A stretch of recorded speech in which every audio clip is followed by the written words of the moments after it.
What's up, peeps? Nick Battle, aka NinosCorner, man. First off, if you like this content that you're seeing here on this YouTube page, go hit that subscribe button. If you're listening to this on the podcast, hey, go give me a 5-star comment, a like, a review, something that means a lot. But guys, today we're going to talk about what I believe is Steve Sarkisian's most important thing that he has to get through and get chosen through in this summer camp, in this spring camp, and up to the fall, to the first game against Louisiana. We got to figure out who the starting quarterback is going to be here at the University of Texas. I just put a poll up on Twitter this past week. I said, hey guys, who should it be?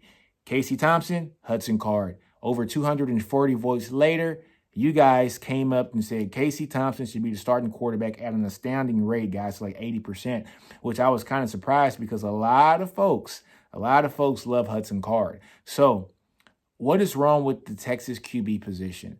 Guys, just think about it like this. Over the past decade, from 2011 to 2020, Texas has had 7 different starting quarterbacks. Now, when you look at that, look at teams like Alabama, look at Oklahoma, look at Ohio State, it's not that bad, to be honest with you. Alabama had 7 different starting quarterbacks over that same time period. Oklahoma had 6. Ohio State had 7. So it's not that bad when you look at the totality of the time period. But we got to understand that Sam Ehlinger was basically our starter for the last 4 years. So let's take those 4 years out and let's look at the time period from 2011 until 2016. That's a 6-year time frame. During that 6-year time frame, Texas has had 6 different starting quarterbacks, okay?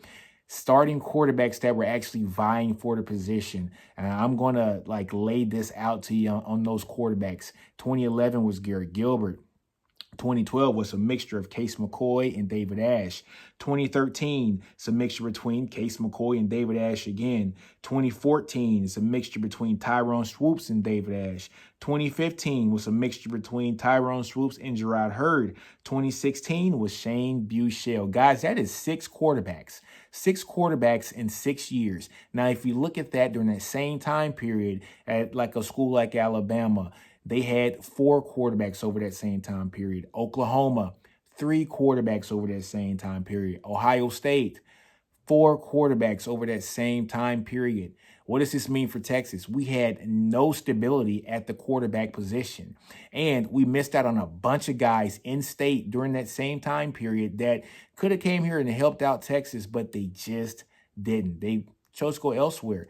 Like, for instance, just a couple that comes to mind, guys. In the 2015 year, we took 2 different quarterbacks, Kai Locksley, Matthew Merrick, okay? Those 2 guys are not here at the program anymore. They only stayed at the program for a certain amount of time. Kai Locksley left, and guess who were the 2 top quarterbacks in the state of Texas that year? 2 guys that are earning paychecks now in the NFL, and that's Kyler Murray and Jarrett Stidham. So we had 2 primetime guys here in state that we didn't take. We got Kai Locksley and Matthew Merrick, and we totally missed out. That was a huge year for us that we did not have any kind of quarterback coming here to compete. Our quarterback room was not as talented as it should have been during that time period, and that is one reason. Another year that it's not catching up with us yet, and hopefully it doesn't catch up with us because we actually recruited very well at the QB position in 2018 and in 2020. But in 2019, we had Roschon Johnson, who was a quarterback, out of Port Neches, if I'm not mistaken. However, we turned Roschon to a running back, or he was, unselfish. And came to the coaching staff when we were in dire needs of a running back and said, hey, coaches, I can help you guys at the running back position. And he went there for the good of the team and stayed there and has been a very productive player. That was great for us and his development as a running back. But what did that do for Texas? It left a huge gaping hole at the quarterback position for the 2019 year.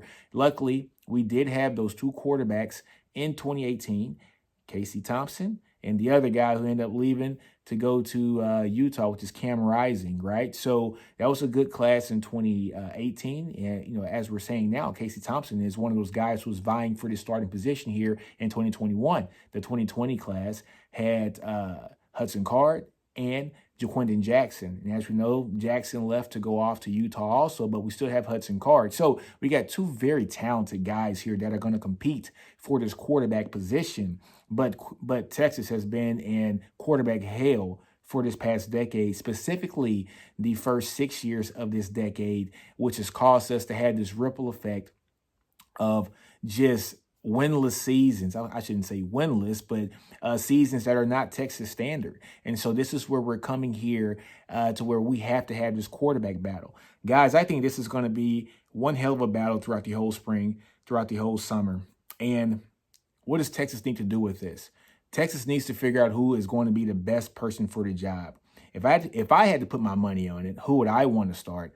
I like Casey Thompson just for the simple fact that we need depth in the quarterback room. And I just have a bad feeling that if Hudson Card gets picked, right, and he gets picked early, Casey's leaving. He knows for a fact that he can go get a starting job somewhere, especially with this free year from COVID, that he can go start somewhere just based upon that Colorado game alone. And also, guys, we got to understand, Casey has tested the transfer portal market before. Remember, we had Cam Rising and Casey Thompson in the transfer portal, and Texas was able to lure back Thompson to come back to school. I think Thompson has waited his time. He's done a great job here. He came in and did great things, really good things in that Colorado game. And honestly, I don't think Steve Sarkisian comes to Texas if he didn't see how Casey Thompson did in that bowl game. He saw that we have some very good talent at that quarterback position, some very good talent in Bijan Robinson also at the tailback position. So I think Casey Thompson had a lot to do with Steve Sarkisian, just seeing how he has some players up here that can do some great things at the quarterback position.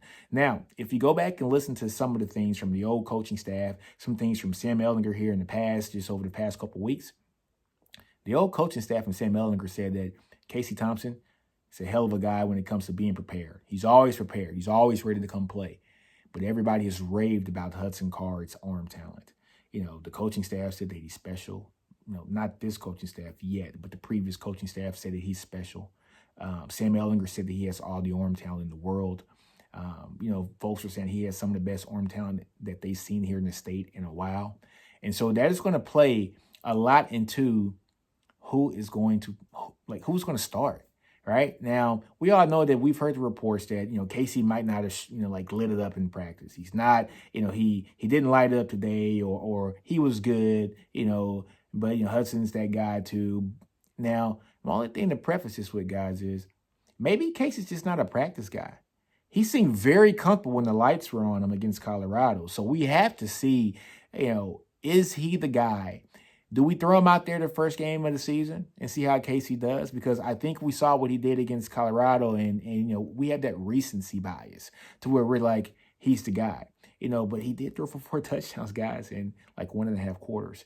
And so it's going to be an interesting battle, guys. If I had to put my money on it, I think I would want to see Casey Thompson start here at Texas. I think he's waited his time. And it's not all about just somebody having seniority, but it's about guys who, talented guy. I think he's going to fit the offense well. Throws a beautiful deep ball, and he's a true dual threat. But so is Hudson Card. He's a dual threat too. A lot of people forget Hudson Card played all over the field, at his high school. Played some wide receiver, at Lake Travis. Played on the defensive side of the ball, also at Lake Travis. He is an athlete. He is a beast also. This is going to be good, man. But Sark has to play this very close hip because he can't have one of these guys leave, because no disrespect to the guys that are on campus, but we got to have both those guys here on campus. Hopefully, if Casey can start, have a really good year, maybe a second year, and then it's Hudson's team after that, and then Hudson takes over, and then we have a nice, easy transition for Malik Murphy